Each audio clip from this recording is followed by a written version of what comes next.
Hi, everyone. Thank you. Those of you who are physically in the room, and those of you who I know, I've gotten a bunch of emails and texts between COVID angst, weather angst. I think the storm may be past us. I don't know. Later? Okay, good. And various other life things. I know we have lots of people joining us on streaming. So I'm going to introduce our speaker through two incredible books. Many of you have studied with what the folks on Shabbat morning often refer to as the Green Book. Sorry, it's just, that's how our staff knows it. The Torah, a Women's Commentary. Rabbi Andrea Weiss is the co-editor of this incredible work, bringing in, I don't know how many, I remember the number of scholars on Torah commentary and insights, old and new. And some of you may be less familiar, though I have preached and spoken over the last few years, of her American Values, Religious Voices, an incredible campaign that Andrea created to bring in scholars of all different faiths to the values of their faiths to send in letters to our presidents, to our religious leaders, to our governmental leaders to speak the values of our faiths together, which is another act of brilliance. So I'm really excited to introduce to you this evening Rabbi Andrea Weiss, who has a very long title at the Hebrew Union College, at the Jack Joseph and Morton Mandel Provost. Is that like an acronym, maybe? An associate professor of Bible. She is an incredible scholar of Bible, a beloved professor, as many, including Rabbi Wendy Geffen, Rabbis Ryan and Carly Daniels, and Rabbi Allison Tick-Brill will attest, and others. I know Allie's watching us this evening.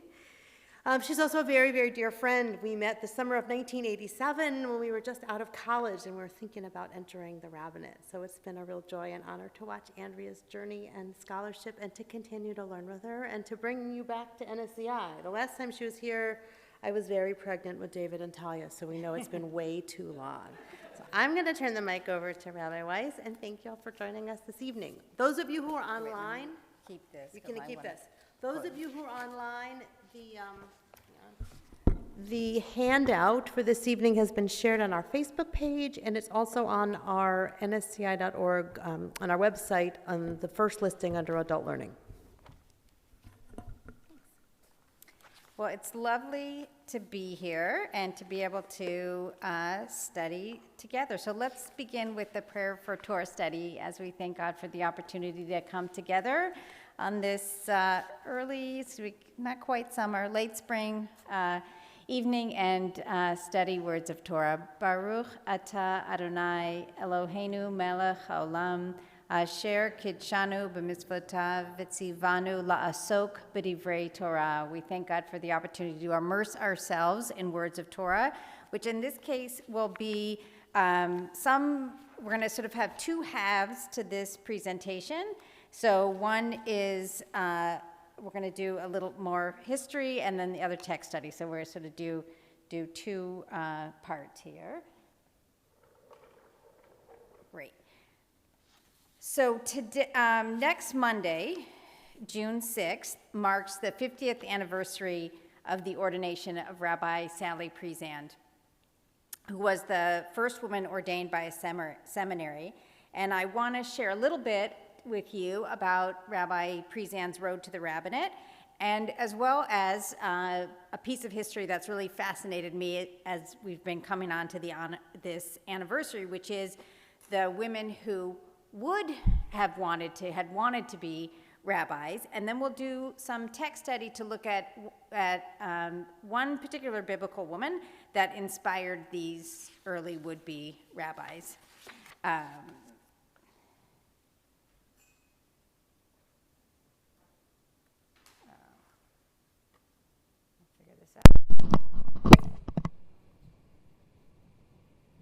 Okay. So we're going to start with Rabbi Sally Priesand. In 1963, Sally Priesand of Cleveland, Ohio, wrote to the Hebrew Union College Jewish Institute of Religion in order to find out what she would need to do in order to fulfill her dream of becoming a rabbi. And at the time, Sally was active in her Temple Youth Group and at UAHC Camp Institute in Zionsville, Indiana. I don't know if we have any campers from there, and both in youth group and at camp, Sally's friends had noticed her gifts and her interests, and they had started calling her Rabbi Sally, even though there was no such thing as a woman rabbi at the time. But that didn't stop her from writing HUC during her junior year of high school, and she wrote, "Although I am a girl, I would very much like to study for a rabbinical degree." And in June of 1963, Sally received a reply from the assistant to the provost at HUC, and he wrote, "We would have to inform you candidly that we do not know what opportunities are available for women in the active rabbinate, since we have, as of yet, not ordained women." Then he added, "Most women prefer to enter the field of Jewish religious education."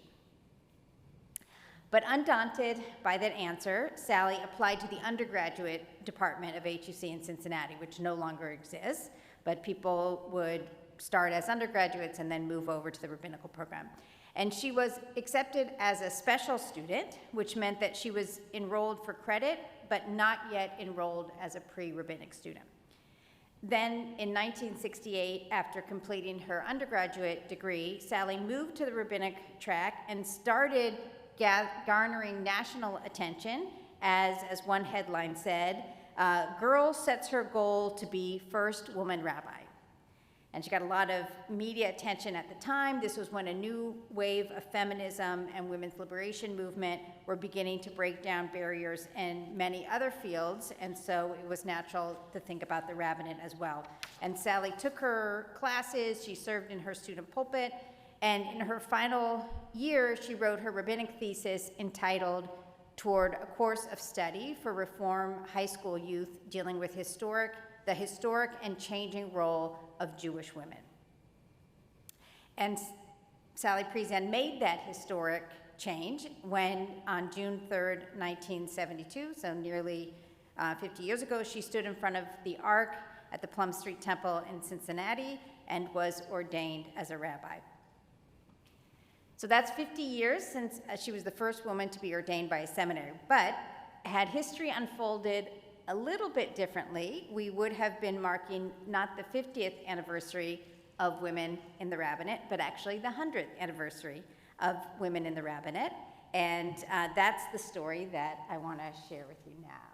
A little bit of what led up to Sally Priesand's ordination. And I'll just share, this is her in the early 70s being a super sister, one of another. You can see here she was already a rabbi there.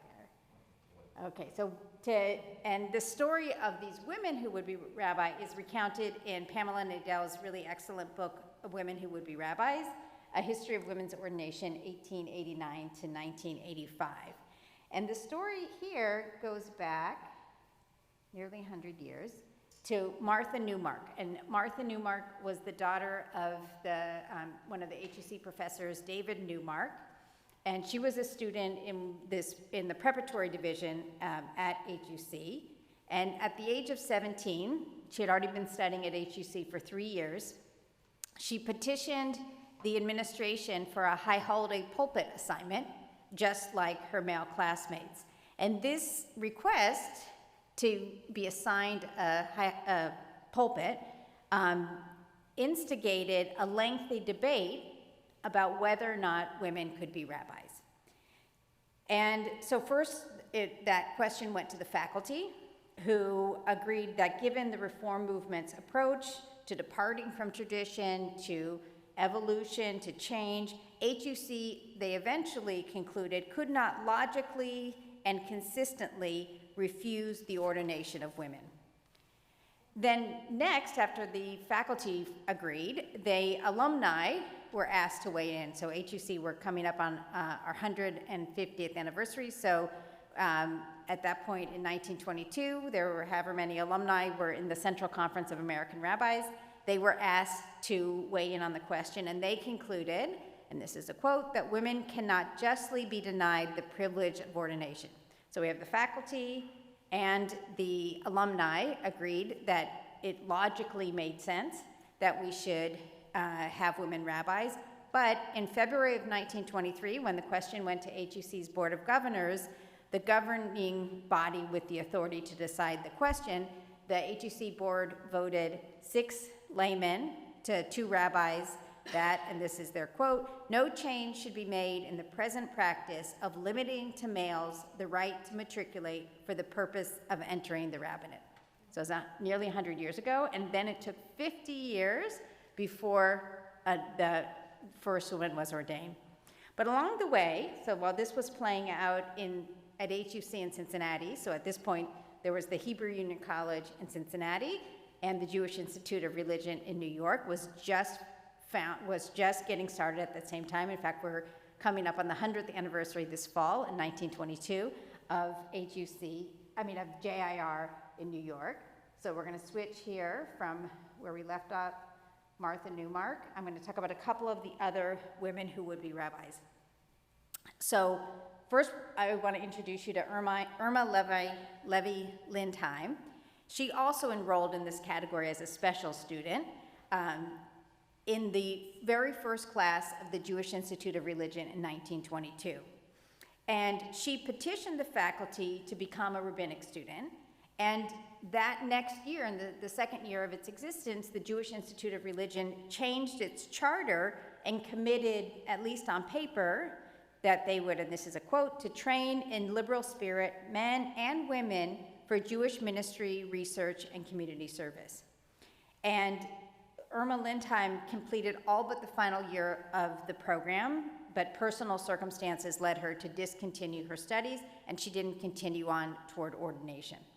Next, we meet Dr. Dora Askawin, and she also entered the very first class of the Jewish Institute of Religion in 1922, and she came with a Ph.D. in Jewish history from Columbia University. She spent many years taking classes with male rabbinic students.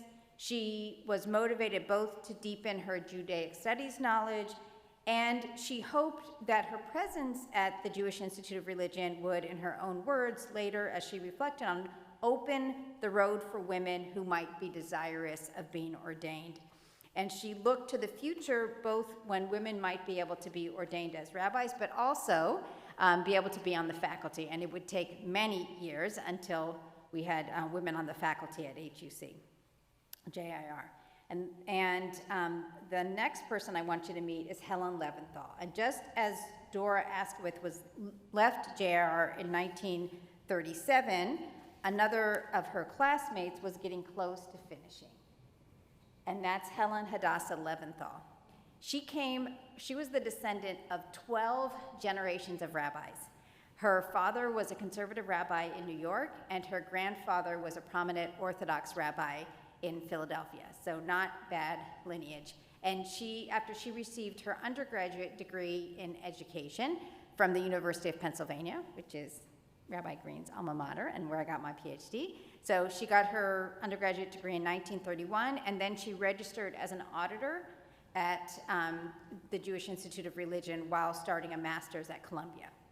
And 8 years later, she became the first woman to complete the entire JIR Rabbinical School curriculum, and she wrote her thesis, and our students still today write a thesis or capstone. Her thesis was on women's suffrage from the halachic aspect.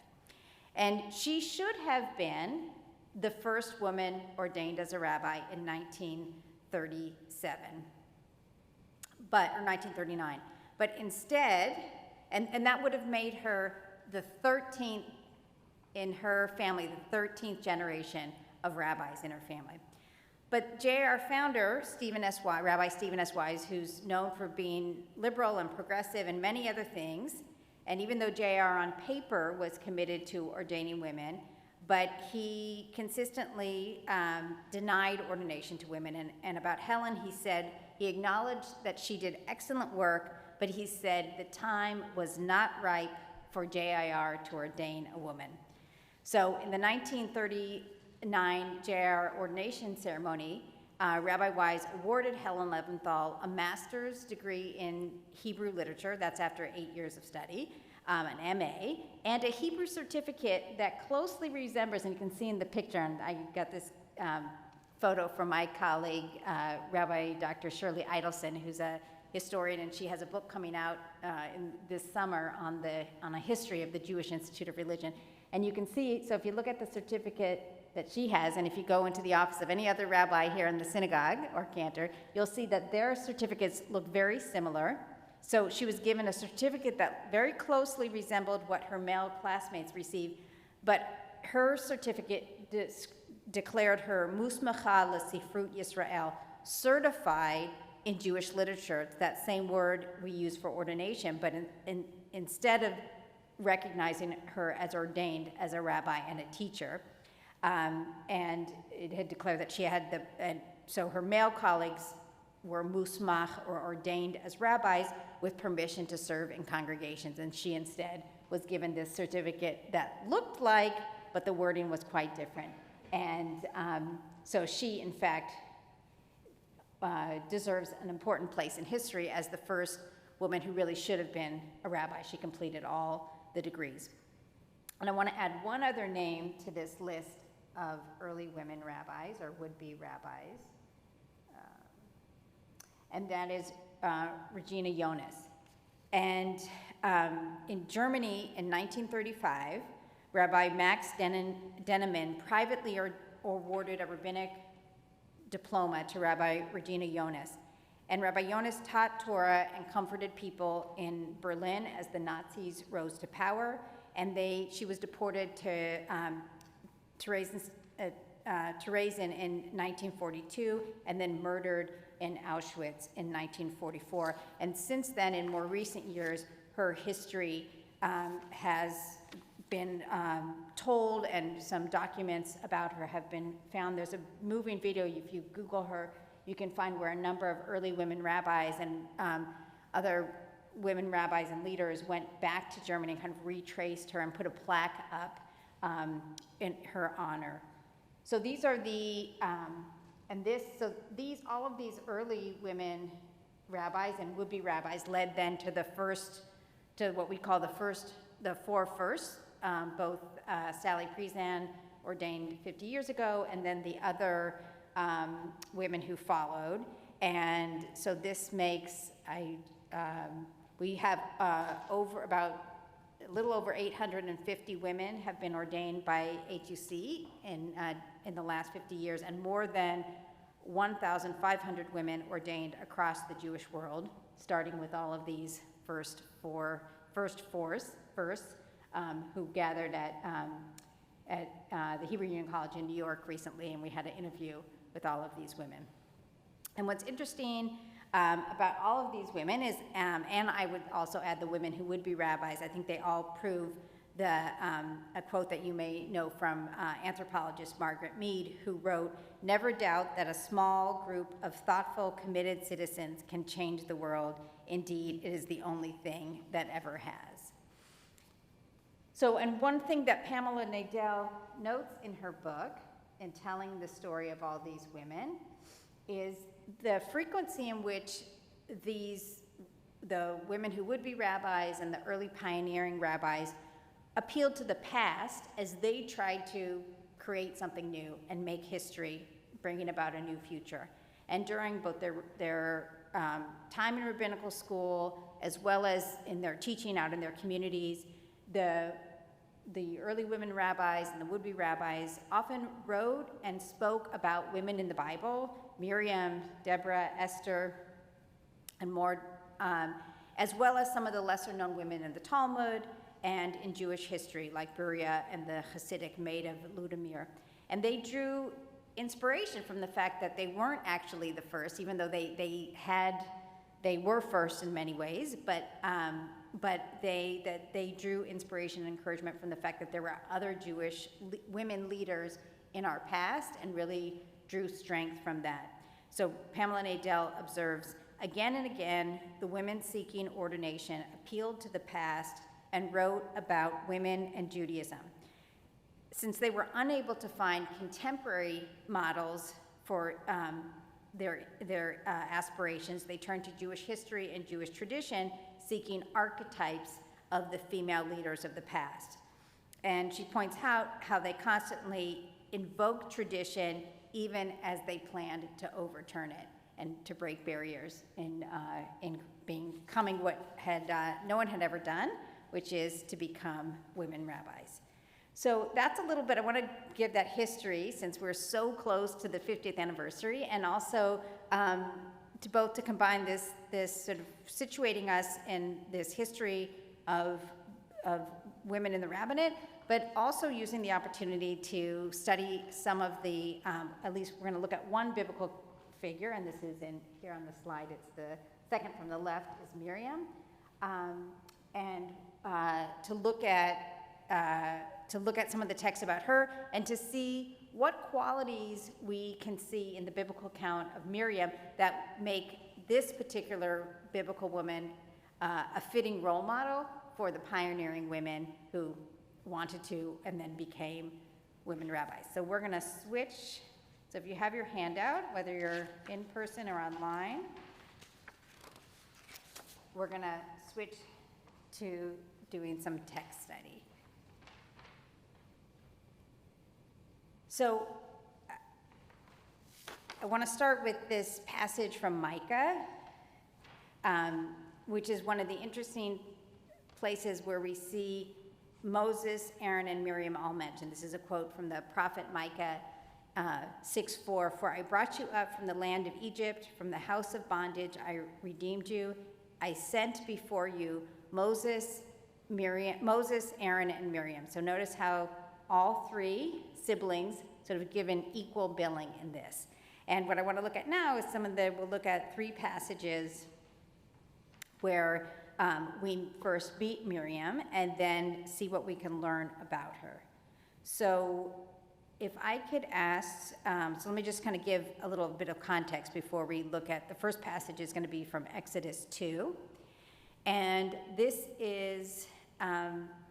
this comes after, in the beginning of Exodus, which is a story that should be familiar from the Passover story, so where the Israelites are quite numerous in Egypt, and therefore Pharaoh decides that, as he says, look, the Israelite people are much too numerous for us, and comes, so what's Pharaoh's response to that? Right, to kill, and what's the first strategy that Pharaoh comes up with? To try to, since the Jews are too numerous and are a threat, what's the first strategy to deal with that? Well, before we get to kill the sons, is through hard labor, right? To work them so hard, right, as a way, and then when that doesn't seem to work, because nonetheless, in spite of all the hard labor and building garrison cities and all the making of bricks and the ruthless labor, they still flourish. So then the Pharaoh goes to plan B, which is to enlist the midwives, Shiphrah and Puah, and instructs them that whenever they deliver a Hebrew baby boy, they should kill the boy and let the girl live. And so that's the context then. But by the way, we need to add that the midwives do not follow Pharaoh's advice and tell them, instead they say that the Hebrew women go ahead and deliver their babies before we can get there. So that's the context in which, and so then Pharaoh then goes to plan C, which is then telling all the people. So the chapter 1 of Exodus ends, then Pharaoh charged all his people, saying, every boy that is born you shall throw into the Nile, but let every girl live. So that's every Hebrew boy. So that's the context in which we're going to meet Miriam, and I want you to think about what characteristics do we learn about her in this story. And as you're going to see, and I've used the different colors here to highlight the main characters that we have in this episode. So we're going to see a Levite woman, so that's not named here, but Yocheved, that's Moses's and Miriam and Aaron's mother. His sister, so notice she's not named here, but we later learn that that is Miriam. And then Pharaoh's daughter, also notice not named. And then this Hebrew child who's going to get a name at the end. So Lisa, does this mic work? It should, yeah. So, does someone want to read the passage for us in the English?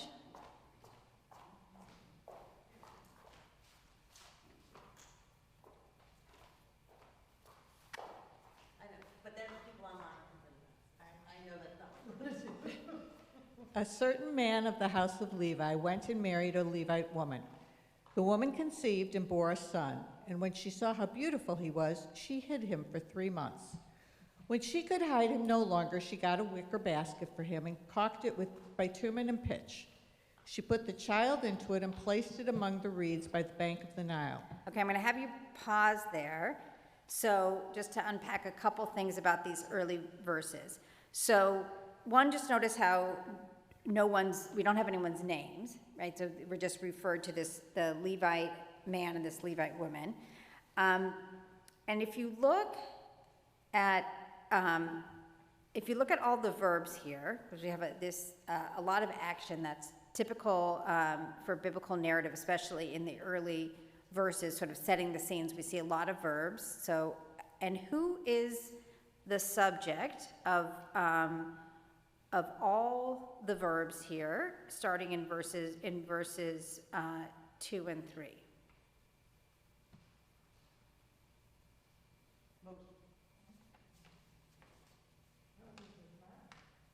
Moses' mother, right? So notice, and it's prominent in the Hebrew where Hebrew's gendered, so we see feminine and masculine. So it's notable here that the woman, that it's a female subject here, that she's the one who's acting. She conceives, she's the one, so she has the baby, so she's, according to Pharaoh's edict, she's supposed to do what with the baby? Put him in the river, right? So she doesn't, she hides him in this basket. Now the Hebrew word for this, the wicker basket here, is teva. We only have that word one other time. Teva is the word for ark in the Noah story. So what do you think is significant? What connection is there? These are the only 2 times that we have this noun in the Torah or in the Bible. So it's pretty clear that there's an intentional connection between the ark in the Noah story and then here this basket, this little ark. What do you think the Torah is trying to tell us there by using the same word? A vessel in the water that saves lives. Yep, nice. It's the same life. Yeah, so it's exactly this it's a vessel that's going to save life, and ultimately then, not just this one life of this one child, but lead then to, just as Noah's teva, Noah's basket or ark, led to the saving of all of humanity. So on a smaller scale, that putting Moses, this child that doesn't yet have a name, in the teva, in this basket, is going to lead not only to the salvation of this one child, but to the people, Israel in general, as we'll then learn on. So she hides him, and what do you think, what's significant about the 3 months, why she could no longer hide him?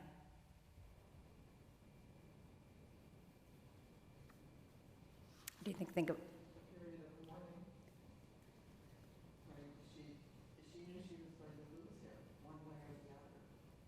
So interesting, meaning that at a certain point she had to choose a path for him. And on a practical level, though, what else besides like her emotional attachment and realizing that this wasn't a viable situation? What do babies do a lot of? Well, eat and cry, right? So she's worried that that this baby is going to be hidden because she's already defied Pharaoh. And, I think I can, on your point about sort of the emotional attachment here that she had after 3 months, so you can imagine how much even harder it would be after 3 months to be able to take the baby. But what I want you to see is she's the one who's acting. Right, that this is, so the husband who we only meet in the beginning, but it's the mother who's the one who is acting. She's the actor in all of these. So she does everything. She takes the basket, she hides him, she caulks it. So it's pretty notable here that the mother is the one who's the subject of all of these verbs and the one who's taking action. And so also think about the way in which the apple doesn't fall far from the tree when we're then going to meet her daughter who comes next. So she takes the baby, puts him in the basket, and now let's hear what happens next. And his sister stationed herself at a distance to learn what would befall him. The daughter of Pharaoh came down to bathe in the Nile while her maidens walked along the Nile. She spied the basket among the reeds and sent her slave girl to fetch it. When she opened it, she saw that it was a child, a boy, crying. She took pity on it and said, "This must be a Hebrew child." Then his... So let's pause here. What's significant about the fact that when we hear her saying here, and the biblical narrative likes these direct quotations, so we hear her saying, "This must be a Hebrew child." What is significant about the fact that we hear that quote from her? What does that tell us about what she knows before she's going to then adopt the child as her own? It's an act of defiance. Exactly, right? So she's Pharaoh's daughter. She knows that Pharaoh has decreed that all Hebrew boys must be thrown into the Nile. So when she sees this baby in the Nile, she figures out. So that's significant because the narrator is telling us we're able to read into her head from this to know that she knows that this is a child who. So well, let's think about it a different way. What else, as Pharaoh's daughter, could she have done at that moment when she finds a baby floating down the Nile, and she realizes that it's a Hebrew baby? Right. So if she had been an obedient daughter, she would have taken the baby and did what her father decreed, which is to just put him in the water. But that's not what she does. She, in fact, then she then, as we're going to see, then takes pity on it. And so now let's see what happens next. Then his sister said to Pharaoh's daughter, "Shall I go and get you a Hebrew nurse to suckle the child for you?" And Pharaoh's daughter answered, "Yes." So the girl went and called the child's mother. And Pharaoh's daughter said to her, "Take this child and nurse it for me, and I will pay your wages." So the woman took the child and nursed it. When the child grew up, she brought him to Pharaoh's daughter, who made him her son.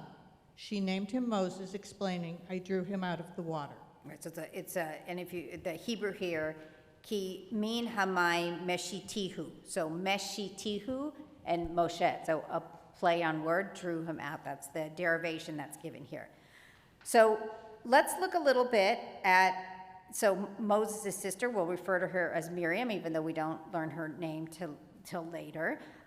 So what we see her do is to arrange to bring Moses' mother in as the wet nurse. It was actually quite common. We have a lot of evidence in the ancient Near East of the use of wet nurses and contracts that involved that, so this was customary, and it likely would have been 3 years in which she was breastfeeding the baby until the baby was weaned.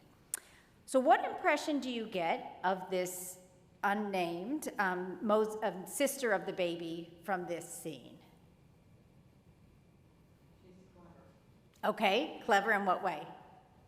Well, she fed into what she thought that the Pharaoh's daughter would want to have happen, and she put her mother in place for that role. Good. So she doesn't wait to be, right. So she makes the suggestion and it's to solve a problem, which is how is Pharaoh's daughter going to nurse this, going to provide for this child, and it's a solution that also reconnects the baby with his mother. What else do we learn about the sister Miriam here?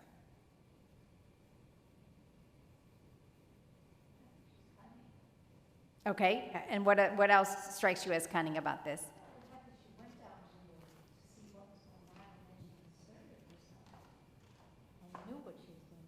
Here we take so that way the folks on.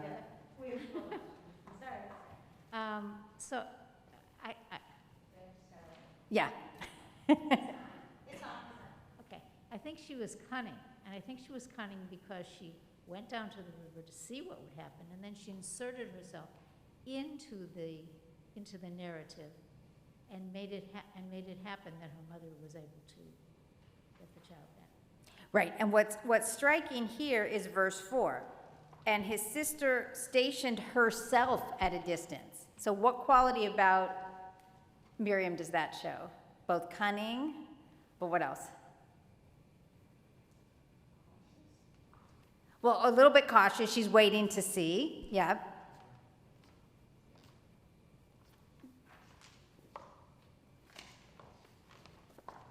She can exercise strategic thinking because she's working it out ahead of time. Yeah, so very strategic inner thinking. Good. And notice that, and presumably we don't know how old she is here, so she's, I don't know, what kind of, how do you envision her here? She also respected the Pharaoh's daughter, who was at risk, because I suspect in that time, the Pharaoh would have possibly killed his daughter for disobeying him. So she was cunning in that she was providing life, and she was also protecting the life of the Pharaoh's daughter. Really nice point too. So that in a sense, to recognize the vulnerability and the risk that Pharaoh's daughter took in taking this baby, in adopting this baby. Good. So just the other thing to add, another word I want to add to the discussion is initiative. Right, so notice that her mother doesn't, you might imagine, again, maybe she's a girl, I was like, in my head, I picture her like 7, I don't know why, but that's sort of like figuring that I don't know. So she's a young girl, right, but however old she is, but notice that her mother, who in the first couple verses is taking action, she also takes initiative, right? She realizes, okay, we can't keep the baby any longer. She comes up with the solution. She makes the basket, caulks it, puts the baby on. So in this case, I think it's like mother, like daughter, right? She also takes the initiative, but you might think in the mother making all those plans, she would also say that you could imagine this story being told where it was all the mother's initiative, right? Okay, I did this, I'm gonna prepare the baby, now you go stand by that, and if anyone should do this. But notice that it's not the mother who only acts in those first couple of verses, but then at that point, it's really Miriam's initiative that she takes in coming up with a plan and then executing the plan. So those are some important characteristics that we see about her. I think she also is willing to challenge the status of authority. And so she does it in a way by asking a question. Can I do this? But in a way that Pharaoh's daughter really doesn't have a choice other than to say, yes, of course. So it was an interesting way of challenging authority. Good. So, and I like that. That also points to something. So notice her use of language. So notice she makes the suggestion, shall I do this? And, I want to point out something in the Hebrew that's kind of fun. So she asks in verse 7, ha'elech, shall I go? And notice that in the translation, Pharaoh's daughter answers yes. But in the Hebrew, it's lechi. So this is just a fun biblical fact that if someone in the Bible asks a yes or no question, the answer is never yes or no, but instead the verb is repeated. So in this case, shall I go? It doesn't say the Hebrew word for yes or no, it says go. And that's just, fun biblical fact that the yes is actually go, that's how in biblical Hebrew that it works there. So, and notice that compare her language where she's thinking, how shall I best approach Pharaoh's daughter in a way to get to you talked about strategic thinking, right? To get her to do what she wants, which is to reunite the mother and the child. But notice the kind of language that Pharaoh's daughter used in verse 9, take this child and nurse it for me. She's in a position of power, and she's there able to give commands. So, we see this in a number of other biblical passages as well. Those in power can give commands and order people to do things. Those who do not have the same degree of power have to be much more strategic in their use of language in order to get what they want done. And so this is a good example of her asking that and creating the solution. So I want to share a little bit, I want to read a little bit from the Torah Women's Commentary, the passage on this called Another View by Susan Neidish. And just if even though it's the very end of May or almost at June, if you remember when you get to Passover next year, this is a great passage to add to your Passover Seder. We've included this every year in our Seder. And this is a short little piece about these women that I think is, that we include in the Seder, and that really summarizes what we read about, what's kind of remarkable about these early chapters of Exodus. Susan Neidish writes, "The liberation of the people Israel from slavery in Egypt begins with the saving acts of women." So first the midwives, and then Moses' mother, and then his sister, and then Pharaoh's daughter. And she writes, "Through this conspiracy of enterprising women who collaborate with each other across ethnic, class, and religious lines, the future leader of the Exodus is spared, and with him, the entire people. The presence of these 5 women at the opening of this critical Israelite foundation myth is immensely significant. Deeply wise in fundamental, life-sustaining ways, these women understand instinctively that Pharaoh should be disobeyed, and with initiative, they act on this knowledge. Ultimately, these women's defiance demeans the male tyrant. Thus, from these women, filled with a power rooted in moral reason, an ethical concern for life, and the capacity to empathize, we learn a valuable lesson in political ethics. The very weakest in society can contribute to liberation by judiciously engaging in acts of civil disobedience." So I think that's a really great way to think about these women, and also the lasting lesson of these early chapters of Exodus. So this is where we first meet Miriam. Now, if you flip over to the next side of the handout, we next meet Miriam at after the Israelites, they've escaped from Egypt, they've crossed the Sea of Reeds miraculously, they get to the other side, and then in a passage called Shirat Hayam, the Song of the Sea, we see, and it begins, "Az Yashir Moshe uvenei Yisrael et hashira hazot l'Adonai." Thus, then Moses and the Israelites sang this song to Adonai, and they sing, "I will sing to Adonai, for he has triumphed gloriously. Horse and driver he hurled into the sea." Just as another little trivia point, the translation here of all these Torah texts is taken from the Torah Women's Commentary, which is the same as in the Revised Plough Commentary, which is you have the blue commentary too. I'm assuming if you call this the green commentary, then that's in reference to the blue commentary. So they both have the same translation, and it's what's called a gender-accurate translation. And in both books, you'll notice that the language for God is gender neutral. So you won't, except for this one chapter, you will not find God in neither commentary will you find God referring to as he, except for in this passage. Why? Because in this poem of celebration after the Israelites escaped from Egypt, God is described as a military leader, as a warrior. And in ancient Israel, that image would only have been men. Only men were military leaders. So this is the one place in this translation that you'll find any reference here to the use of the capital H-E referring to God. So, and then the poem goes on to celebrate God and this triumphant song of deliverance. And then when it ends, we then read, "Vatikach Miriam hanivi'ah achot Aharon et hatof beyada." Then Miriam the prophetess, Aaron's sister, picked up a hand drum, and all the women went after her and danced with hand drums. And Miriam chanted for them, "Sing to Adonai." Notice it's the exact same, and it's only that verse 21, in the earlier part, it goes on for much longer. So what do you notice in verse 20 about the way Miriam is introduced here?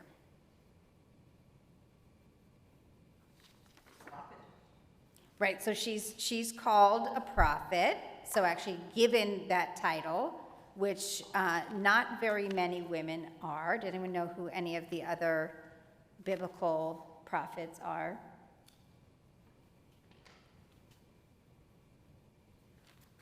I'll give you a hint. One was a judge. Anyone know? Deborah the prophet. So Deborah was a chieftain and a judge.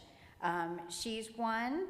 And another one is Huldah, who we read about in the book of Kings, and this is after they discover a scroll when they're renovating the temple, and they discovered the scroll, which was likely the core of the book of Deuteronomy, and they don't know how to, the people who discover it don't know how to interpret it, so they go to Huldah, and then the other one is Noadiah, who's a lesser we read about in the book of Nehemiah. And Lisa mentioned that I'm associate editor of the Torah Women's Commentary, and I had the privilege of working on the project with my teacher, Dr. Tamar Eskenazi, and I'll just share that she still comes to class immaculately dressed in very beautiful suits, and so it was a surprise on the last day of class when we had our final exam. She came in a t-shirt, and her t-shirt read, "Who's Huldah?" And so she's quite famous for her Who's Huldah shirt, trying to publicize Huldah. And if you look in the table of the index in the back of the Torah Women's Commentary, and you look up Huldah, you'll see that how many times we reference Huldah, even though she's mentioned in the book of Kings, but we mention her as much as often as we can. So she's called a prophet, which is that intermediary between God and the people. How else is she referenced?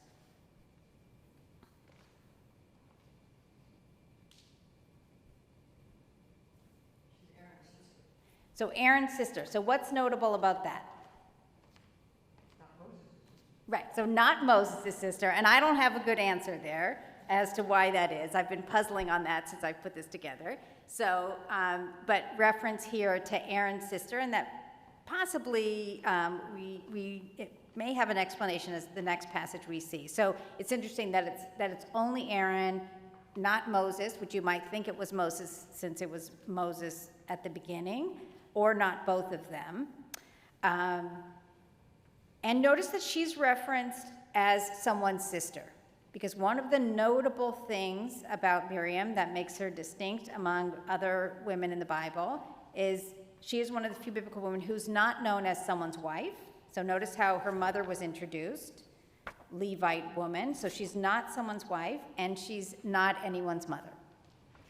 So we'll kind of come back to that. And then the other thing I want to point out here is the Tov. And if you look, this is where, notice that the translation here is hand drum. And most other translations, we will see this as the tambourine. And I didn't look in your gift shop when I walked by to see if you, but most likely, I'm going to guess that somewhere in your gift shop, you sell a tambourine with a picture of Miriam, and but I'm going to show you here why this is translated as hand drum. So we have a lot of evidence of women using hand drums. So this is and this is from Carol Myers, who's Dr. Carol Myers, who's a very famous biblical archaeologist. She was also a consulting editor on the Torah Women's Commentary, and her hand and her insights are behind all the book, but especially the book of Exodus. And so you can see that in ancient Israel and also in other ancient societies, we've discovered these clay figurines that depict women playing drums. And it's actually like a frame drum, not a tambourine. Tambourines come later. So that's actually, and I'm on sort of a little kick of getting people to recognize that these were drums. But I want to read a little bit here from Carol Myers' commentary on this. Because what Carol Myers in her work especially she was one of the early women archaeologists who really started to pay attention to the lives of lived women in ancient Israelite society.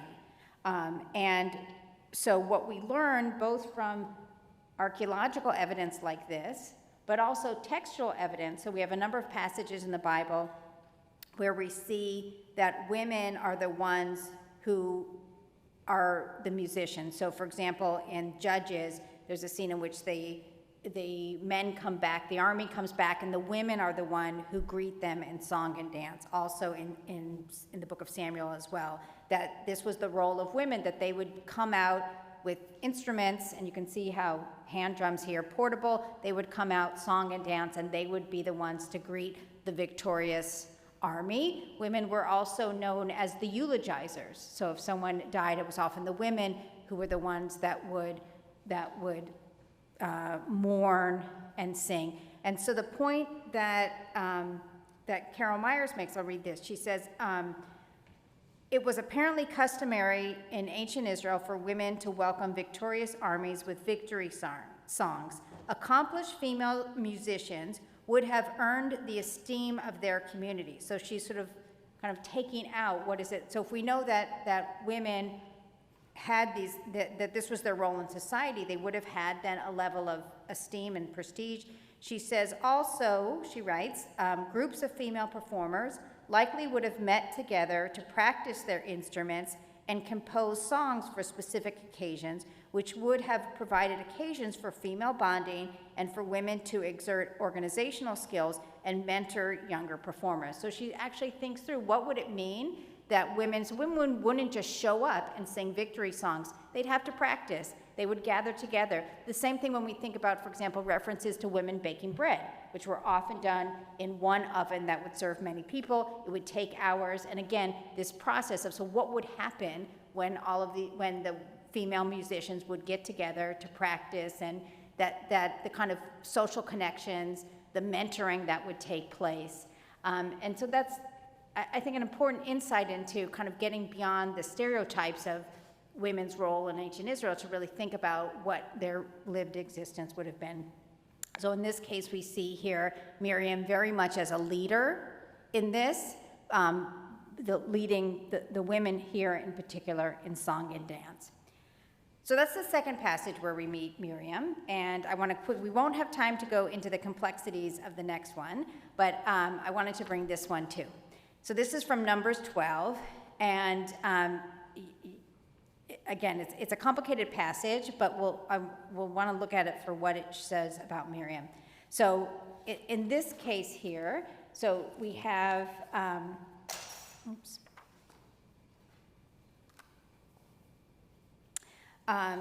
and this is part of the Torah, the book of Numbers, that I like to refer to as the kvetch narratives, where the Israelites are trekking through the desert. They're complaining about one thing or the other. They're hungry. In this case, then, it's about leadership. So notice that we read, and I want to read the Hebrew here to begin. V'tedaber Miriam ve'Aharon b'Moshe. Miriam and Aaron spoke against Moses because of the Cushite woman he had married. He married a Cushite. They said, then, so that's the first thing they said. And then the second thing they said, has Adonai spoken only through Moses? Has he not spoken through us as well? And then God hears it, and in the end, and then in the end punishes Miriam because of that. So what's notable here is that both Miriam and Aaron come forward and question Moses' wife, and this reference to this Cushite woman has perplexed commentators for thousands of years, because we meet Moses' wife Zipporah early on in the book of Exodus. So is this Cushite woman Zipporah? Is it a different wife? What's the reason for the criticism? So a lot of questions that I'll leave you with. But for our purposes, what I want you to see is in the Hebrew here, vatedaber. Now you might expect it to say They spoke, like we have in the next verse, vayomru. They spoke. So in the second verse, the verb here for said is clearly plural. Both Aaron and Miriam are questioning, how come God is only speaking through Moses? But in the first one, the verb here, vatedaber, is feminine singular. And so the commentators here note that even though the text describes both Miriam and Aaron speaking up against Moses, it in fact likely that this small grammatical point here indicates that that she took the lead, and that she was the one kind of who, again, notice that we saw her initiative before, that she's the one who speaks up and raising this issue. And we have here, in this case, both the issue of criticizing here the Moses's wife, and then also here the fact that he's the one who has this privileged position as the prophet. And you can see then what's interesting here is that it's only Miriam who's punished. So if you look down to verse 10, Miriam was stricken with snow white scales. Aaron sees it and says to Moses, speaks like, let her not be as one who's dead. Moses then cries out, El na rafana la, God heal her, which God doesn't take action, in fact, and she's shut out of the camp. But notice there, and what the commentators also pay attention to, is verse 15. So Miriam was shut out of the camp 7 days, and the people did not march on until Miriam was readmitted. So what do you read into that last mention there? So she gets stricken as a punishment. She has to stay outside the camp. What do you read from the fact that the people did not march on until she was readmitted? What might that show about her? What might you learn from that? She was the leader. Loyalty, her leadership? And okay, good, need for her as well. So these are three passages then that I think show why the early rabbis, early women who wanted to be rabbis and who did become rabbis, often turned to the women in the Bible, because they show, Miriam I think in particular, shows many of the characteristics that any women in any field, particularly who are pioneers, show. Initiative, leadership, the way in which, and the ability to speak up and to speak out, even though there are often ramifications and there are, in some sense, punishment for that, but that these are important qualities that we see in the women in the Bible, and I think Miriam especially. And it's also notable that, again, as we mentioned before, that Miriam was not married and did not have children, and that also kind of makes her stand out among some of the other biblical women. And Rabbi Sally Priesand, who spoke at our ordination in Cincinnati, and you were there, right, a few weeks ago, and talked about her decision as the first one rabbi and deciding that she could not fill that role with everything that it demanded upon her as the first one rabbi and also have children. And so that's also why I think this connection, I feel a special connection between Sally Priesand and Miriam and the sacrifices that often, particularly women who are trailblazers, and we see this in a number of other fields as well, women who are often the first in a certain field, the kind of sacrifices and what it takes, the strength of character, and the leadership skills to be a first. And I know I certainly feel a tremendous sense of gratitude to the first women, and I'm looking at my colleagues here, and the way in which that we are grateful, and we are only able to do what we're able to do because of those early women rabbis like Miriam, who took the initiative and showed the leadership to become what no one else had been yet, which is to be a women rabbi. So we honor their stories through this opportunity to study together. So thank you for gathering together. Andrea, if anyone has questions, we'll take a couple minutes. I don't know, questions to the biblical text or generally? What Rabbi Weiss is too modest to say is she is the first woman rabbi to have ordained rabbis. Have ordained rabbis. Because in order to ordain rabbis, you need a rabbi, and our esteemed president of the Hebrew Union College is a wonderful leader and president, but not a rabbi. So when our dear friend and colleague, Rabbi Aaron Pankin, tragically died, Andrea stepped in as the ordaining rabbi, and now does that in the. I cry every time I see an image online of you. And you. Any questions, thoughts, reactions? This is Isla Lewis, Sidney Mintz's mother, so rabbinic mother in the crowd too. So the word that Rabbi Priesand uses for Miriam is timbrel. So is that another word for a hand drum? Well, timbrel's actually later. That's I think, let me see what, I think that goes, let me see if Carol Meyer gives us the date of when timbrel dates to.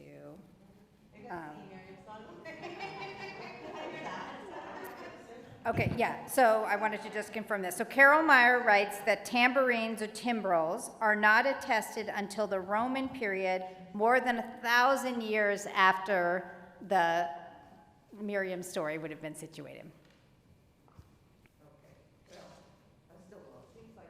Yeah, I'm not advocating for, yeah. We'll give it to her. It's all good. And bless her memory. Andrea, thank you. Oh, my pleasure. Just a gift and an honor, and Allie Tickrill, we're really glad you're here as a student of NSCI and a colleague and one of Andrea's beloved students. And we know you have we have other colleagues and students of yours online. Thank you, everyone. Have a good evening, and hopefully there's no storm hitting on the way home.